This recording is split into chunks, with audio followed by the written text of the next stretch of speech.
Hi, I'm here with Sarah, toddler food guru and nutritionist. Hi. I'm going to ask you a whole heap of questions so we can get to know you first. Okay. Are you ready? Nervous. You got to answer them really quickly. Okay. Okay, good. Who calls you mum? Willow. And how old is she? Nearly 3. Ooh. If you could eat only one thing for the rest of your life, what would it be? Pasta. Oh, I like that. No hesitation. Who's your favourite band or artist? This is a really tricky one. Probably Hilltop Hoods. Ooh. Did not expect that. Willow's favourite food? Depends which way the wind's blowing. Probably pasta as well. Yeah, good one. If you were a kind of food, what kind of food would you be? A vegetable, obviously. A green one? So nutritious, yeah. Yeah, green and boring. Not to everyone's taste, probably. Like Brussels sprouts? Something a little bitter. Yeah. It needs some special care to be loved, yeah. What did you want to be when you grew up? I think a lawyer. Same. Because I really wanted to be able to argue for a living. I just wanted the money. I assumed you earned a lot. What do you do when you need an energy hit? Coffee, if it's before 12, or just snack, all the snacks. Yeah. Okay, cool. What is your motto when it comes to toddlers and how they eat? Do we sit there and force them to finish their meals without, or do we force them to try it? What do we do? Okay, so feeding toddlers, I guess the key is just relax, feed them family foods. So just pretend they are a normal human being, an average part of the family, and just feed them how you are feeding older kids, yourself, your partner, anyone else in the household. I think we put way too much pressure on trying to feed them as toddlers and labeling them as fussy eaters, and it changes the way we approach and present food to them. Yeah. So if we just pretended that they were a normal person, like a friend that was coming over as well, we would relax, take the pressure off, and we'd offer them a wide variety of healthy foods that they need. Okay, cool. So no separate meals? No way. Yeah. Okay. What if they refuse it? This is really tricky, and I think this is where people start to unravel. They start with really good intentions with their little babies that eat everything. They eat all of the veggies and all of the fruit, and then all of a sudden this food refusal starts and they stop. So once you've offered your kid something and it's been thrown on the floor, obviously you say, well, they don't like it, so I'm not going to present that food anymore. Yeah. And all of a sudden you see that list of accepted foods becoming smaller and smaller and smaller until all of a sudden they're living off white bread, white pasta and mashed potato. Yeah. All the healthy stuff? Yeah. And what if they're not just throwing it on the ground? What if they're just flat out saying they don't like it, they don't want to eat it? And I think we've got to balance it. So, everybody has their own food preferences. There are foods that I don't really like to eat. There are really foods that you don't really enjoy eating. Yeah. And so everybody has their own preferences. We need to balance that with, are they refusing because it's more of a developmental issue? Are they just learning to say no? Yeah. Are they tired and it's a tricky food to eat and they just can't be bothered with something that's a tricky taste or a tricky texture? Yeah. They just wanted something easy. So there's a variety of reasons why kids refuse food, and we need to keep offering it and be a good role model as well. Okay, so if there's a certain food I don't like, I'm not going to sit there and say, I don't like that, and things like that. That's a really tricky one, and it's easy to get caught up into it, especially with your first child, because you might not have certain foods in the house. If you really don't like canned tuna and it's not something you buy, you might not think to offer it to your little one. But it's good to, when you're in the supermarket, peruse the aisles, have a look at things that you don't normally eat that are nutritious choices, and try adding that in as a bit of variety too. And not letting your food beliefs rub off on them is really important, because you might be surprised. But then also being a little bit flexible and working with, if there's foods they really don't like, keep offering them, keep eating them, keep having them in the house, so that the option is always there for when they change their mind or they're ready to tackle that texture or that taste. It's an easy choice for them to pick up and go with it. Okay, cool.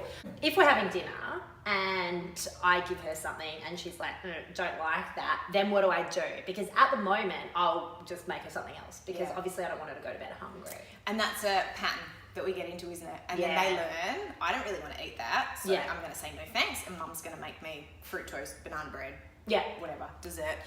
So what I like to do is family style eating, where everybody eats the same meal, but there are different components to that meal, whether they are physically separate, all on separate plates, or there's just bits of a dish that everybody kind of likes. So for instance, say if you're making a curry, you've got the say a meat curry or a veggie curry, you've got some rice on the side, maybe you'll do some steamed greens as well. And maybe if the only veggie that your kid's really keen on is maybe cooked carrot, you put some of that on the side as well. So everybody has the same dinner, but there are elements that you know your kid would like. They may not be too keen on the curry, but you know they like rice and they like the carrot. Yeah. So you can ask them, depending on how old they are, you can ask them, which bits do you want on your plate? Do you want to serve some onto your plate? And once you've put the food down in the middle of the table, presented, this is for what's for dinner, that's your job done. It is up to the kid to choose what gets put into their mouth and what gets eaten. Okay, and over time, they will start to be familiar with these foods that you're presenting. They might not choose to eat them all the time, but the fact that they are there and continually presented means that they're going to be more comfortable with them when they are ready to give those tricky foods a go. Okay, cool. Yeah. So since I've been following you, I started trying that with most of our meals, and it's worked really well. Yeah, cool. Yeah. So she eats something, and at least she's like, I've noticed she says, no, I don't like it when she's just had enough, when she's full. So instead of just going like, I'm done, she's like, I don't like it. Yeah. And like chucks, she stopped throwing it at me, but you know, she like slides it across. So yeah, and that's an important reminder that the language that they use to describe how they're feeling about those foods may not be quite accurate. So don't take it to heart. It's probably not your cooking. And it may not actually be that they don't like the taste of it. It could be something else. Maybe it was too hot for them. Maybe it was just the flavour was a bit rich. You'll never know. But as long as there is something in each meal that your kid can fill up on, that will make that meal a success. So it doesn't matter what they've eaten, as long as they've been presented a range of healthy foods and they filled up their tummy. Yeah. So as far as like making them something else so they're not going to bed hungry, that's really last resort. Yeah, and it really depends on kind of the day that the child's had, what sort of rhythm you've built yourself up in, because if you've got yourself into some bad habits, it can take a little while to revert back. You know, to a normal sort of family eating style. And I'm not adverse to having a supper late at night. So we don't do dessert every night here. I'm not a fan of, I'm lazy. I don't want to have to prepare a dessert every night. I don't want it to be more expected. dishes. Exactly. I have enough trouble thinking of 7 meals to cook every night. I don't want to have to think of 7 desserts either. So if one of us, it doesn't have to be Willow, maybe it was me, maybe it was my husband, fancies something to eat a little bit later on after dinner, we might have yogurt and fruit or something like that, but it's offered to everybody regardless of whether or not they ate their dinner or they ate all their vegetables. Or so if, you know, maybe Willow didn't make a great effort at dinner and we might do supper. If she comes to me afterwards and says, Mum, I'm still hungry, we might say, you didn't really eat much of your dinner, did you? So that's not a punishment or anything. It's just, so let's all have something to eat now. And it's not a reward, it's not an alternative meal. It's just something so that we can go to bed with full, happy tummies. Yeah. So really like the days when we grew up, I don't know if you grew up like this, but I did, where you had to finish everything on your plate and you had to sit there until it was eaten. They're like over, right? Yeah. We don't do that. Absolutely. Because how many foods do you remember having to do that with, you know, overcooked greens? Oh my God, like broccoli that was just dead. And now when you're faced with a plate of broccoli, we're kind of like, oh, I don't really want to eat that. I can't eat it. Absolutely. It kills the joy of eating. And it's too much pressure. So especially if you've got a sensitive kid who's already struggling to eat a wide variety of foods, adding even more pressure to that, it's just going to put up a wall. You're going to hit a roadblock. So if we can take the pressure off, you know, release these rules about food, and remember that as a parent, your job stops once you've dished up dinner. You know, that was your job to present the food. It is up to them to decide how they eat it. And as long as you continually offer the foods that you'd like them to be eating, you're doing a good job. Okay, they will come around eventually. And I think that that's like a big way off as me as a parent, like my load, because the last thing I want to have to worry about is well and truly after I've cooked the meal, if they've eaten, lay awake at night, they're going to wake up because they're still hungry. Should I have done that? Should I force her to try that? And just by making sure, I call it a safe food. As long as there's a safe food with every dinner, that there is something that they do normally like to eat, then you shouldn't have any trouble. Let's talk about veggies. I know we've already touched on it, but basically, will my toddler die if she doesn't eat them? And how do I get her to eat more? I know, right? This is the biggest issue that I think a lot of parents have. And there's a few ways of looking at it, but the biggest one is we don't really need to worry too much about their daily nutrient intake. Not many little kids are deficient in nutrients. You know, unless they have underlying health conditions or their eating is really terrible, in which case you really need to go and see a medical specialist about it, a dietitian or your GP. Yeah. But most regular fussy eaters, they're fine.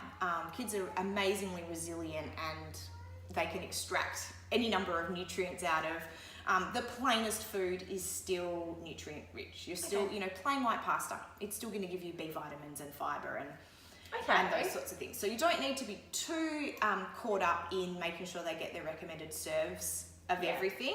That's a guideline. It's your job to offer them the recommended serves in a day, because remember that we are raising healthy eaters. Yes. So that's the idea, is that we are going to get them to a point where they're an adult and they like and eat regularly a wide variety of nutritious foods. They're and not turned off broccoli for the rest of their life. Yeah, that's it. And that's the goal. Because remember, they're only kids for a very small amount of time. Yes, it is an important period of growth and development, but as long as they are eating, you know, regularly and they're eating okay, they will get through it. What's so much more important at this stage for me, I think, is making sure that they have a healthy relationship with food. Yes.